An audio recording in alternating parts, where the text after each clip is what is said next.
अस्सलाम वालेकुम गाइस। आज की इस वीडियो में मैं आपको बताऊंगा कि एजुकेशन मिनिस्टर डॉक्टर मुराद राज साहब ने जो पिछले दिनों ऐलान किया है कि एजुकेटर्स 2022 की जो जॉब्स हैं वो पीपीएससी के थ्रू नहीं बल्कि एनटीएस के जैसा एक सिस्टम होगा जिसके ज़रिए वो जॉब्स होंगी। उन्होंने एनटीएस तो नहीं कहा लेकिन उसके जैसा ही एक सिस्टम कहा है। तो पहले उन्होंने पीपीएससी का कहा था कि पब्लिक सर्विस कमीशन लेगी, तो फिर अब उन्होंने दोबारा तब्दील करके एनटीएस को दे दिया ये सिस्टम सारा। अब एनटीएस और पीपीएससी में फ़र्क क्या है? एनटीएस और पीपीएससी में बेसिक फ़र्क ये है कि एकेडमिक मार्क्स, पीपीएससी का एक फ़ायदा भी है एक नुकसान भी है, एनटीएस का भी एक फ़ायदा भी है एक नुकसान भी है। अब पीपीएससी का फ़ायदा ये है कि जिस बंदे के पीछे एकेडमिक्स मार्क्स कम है, मतलब मैट्रिक एफएससी बीएससी में मार्क्स कम है, तो वो बंदा अगर टेस्ट में अच्छा परफॉर्म करता है, क्योंकि टेस्ट की वेटेज बहुत ज़्यादा होती है, पीपीएससी में 80% होती है और होनी भी आई थिंक इसी तरह चाहिए।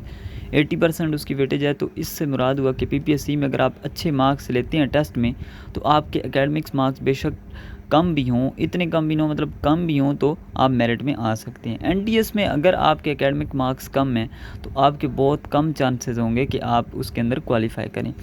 एनटीएस के अंदर टोटल मार्क्स आपके पास 100 होते हैं, एकेडमिक मार्क्स आपके पास 72 होते हैं, इंटरव्यू में आपके 5 मार्क्स होते हैं और टेस्ट की जो वेटेज होती है वो होता टेस्ट 100 मार्क्स का है, लेकिन उसकी जो वेटेज वो शामिल करते हैं वो 20 मार्क्स की होती है। पब्लिक सर्विस कमीशन में हमारे पास टोटल मार्क्स 200 होते हैं, एकेडमिक्स मार्क्स इसके 20 होते हैं। ये बाद में उन्होंने तब्दील किया था, पहले 40-60 होता था, अब 20-80 है। इंटरव्यू के उनके 100 मार्क्स होते हैं और टेस्ट की वेटेज जो है वो 80% होती है।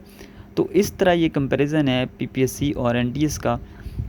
अगर आपके मार्क्स ज़्यादा हैं तो आपको एनटीएस के थ्रू आपकी जो है वो ठीक है, अगर आपके मार्क्स कम हैं तो फिर तो आप पीपीएससी के थ्रू अगर होता तो आप लोगों को फ़ायदा होता। इसके बाद मैं आप लोगों को फार्मूला बताता हूँ कि लास्ट ईयर एनटीएस के थ्रू जब जॉब्स हुई थी, लास्ट ईयर नहीं सॉरी 2000 लास्ट टाइम मतलब 2016 में या 18 में जिस वक्त भी हुई थी, तो उस वक्त जो उनका फार्मूला उन्होंने यूज़ किया था एकेडमिक मार्क्स को कैलकुलेट करने का, तो वो मैं आप लोगों को बताता हूँ, आप लोग उस लिहाज से अपने मार्क्स कैलकुलेट, क्योंकि उन्होंने क्या है कि एनटीएस की जैसा सच अभी तक न्यू पॉलिसी नहीं आई, लेकिन जो उनकी पिछली पॉलिसी थी उसके मुताबिक आप अपने मार्क्स कैलकुलेट करें। पिछली जो उनकी पॉलिसी थी उसके मुताबिक ये उनका मेरिट कैलकुलेशन का मेथड था कि वो मैट्रिक के आपके जो आप मार्क्स आपने ऑब्टेन किए हैं उनको टोटल मार्क्स पे डिवाइड करते थे और 16 से मल्टीप्लाई करते थे। इसी तरह इंटर को भी ऑब्टेन मार्क्स को डिवाइडेड बाय टोटल मार्क्स करके वो 16 से मल्टीप्लाई करते थे। ग्रेजुएशन में जो आपके मार्क्स होते थे उसको उन 20 से मल्टीप्लाई किया, मास्टर्स में 20 से मल्टीप्लाई किया, और अगर आपकी बीएस है तो आप इनको 40 के साथ मल्टीप्लाई करेंगे। अगर और फिर प्रोफेशनल अगर आपके पास बीएड या एमएड की डिग्री है तो आपको 3% मतलब वो मार्क्स देते थे। और इंटरव्यू के जो मार्क्स थे वो उनके बहुत कम थे, 5 नंबर का इंटरव्यू होता था और वो ऐसे ही बाय नेम ही इंटरव्यू होता था, उसमें जैसे इंट्रोडक्शन वगैरह होता था, कोई किसी किस्म का ऐसे वैसे क्वेश्चन उसमें उस इंटरव्यू में नहीं होते थे, बस अटेंडेंस ज़रूरी होती थी उसके अंदर। और आपके पास जो टेस्ट था वो आपका 20% उसकी वेटेज, मतलब आपके पास अगर 100 में से आपके 60 मार्क्स हैं तो आप 60 डिवाइडेड बाई 100 करेंगे और मल्टीप्लाई बाई 20 करेंगे तो आपके 12 मार्क्स जो हैं वो लगेंगे टोटल मेरिट के अंदर इसके 20 में से।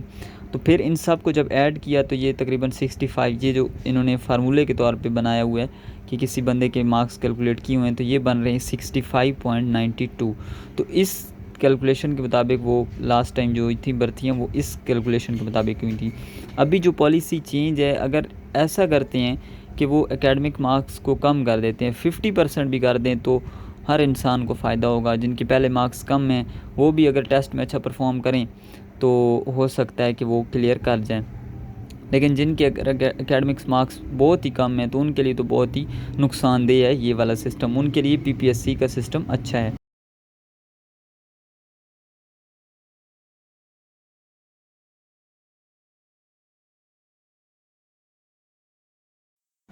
लास्ट ईयर जो उनका टेस्ट पैटर्न था वो कुछ इस तरह था कि ईएससी आर्ट्स के लिए जो था वो उनका इस्लामियात 10 मार्क्स की थी, सोशल स्टडीज़ 10 मार्क्स की थी, उर्दू 30 मार्क्स की थी, इंग्लिश 30 मार्क्स की थी। उसके बाद आपके पास जो कंप्यूटर है वो MS वर्ड, विंडोज़ वगैरह ये सब कुछ 10 मार्क्स का था, मतलब 90 मार्क्स ये थे, और करंट अफेयर और जनरल नॉलेज वगैरह 10 मार्क्स का था। इसी तरह आपके पास ESE साइंस का था, उसमें साइंस के सब्जेक्ट भी इंक्लूड थे। उसके बाद आपके पास आर्ट्स के लिए SE की पोस्ट थी, इसके ऊपर उन्होंने 90 और 10 की इसी तरह वेटेज थी। और आपके पास जो SC PET थी ना, इसके लिए उन्होंने जो मार्क्स डिस्ट्रीब्यूशन थी वो थोड़ी और किस्म की थी। इसमें आप लोग देख सकते हैं कि उन्होंने 4 पोर्शन में मार्क्स को डिवाइड किया हुआ था। ये तो उनकी ओल्ड पॉलिसी थी, मतलब अभी तक जब तक न्यू पॉलिसी नहीं आती उनकी, तो तब तक आप लोग बेशक अपनी जो सब्जेक्ट है उसकी प्रिपरेशन करें और साथ जनरल नॉलेज वगैरह करें। और 7, 8, 9th 10th की सारी बुक्स जो हैं वो पाक स्टडीज़ होगी, इस्लामियात वगैरह होगी, वो सारी आप लोग करें, और न्यू पॉलिसी जो आएगी उसके मुताबिक फिर आप लोग तैयारी करें। Thank you so much. अगर वीडियो पसंद आई हो तो आप लाइक कर दीजिएगा, शेयर कर दीजिएगा और चैनल को सब्सक्राइब कर दीजिएगा। Thank you so much. अल्लाह हाफ़िज़।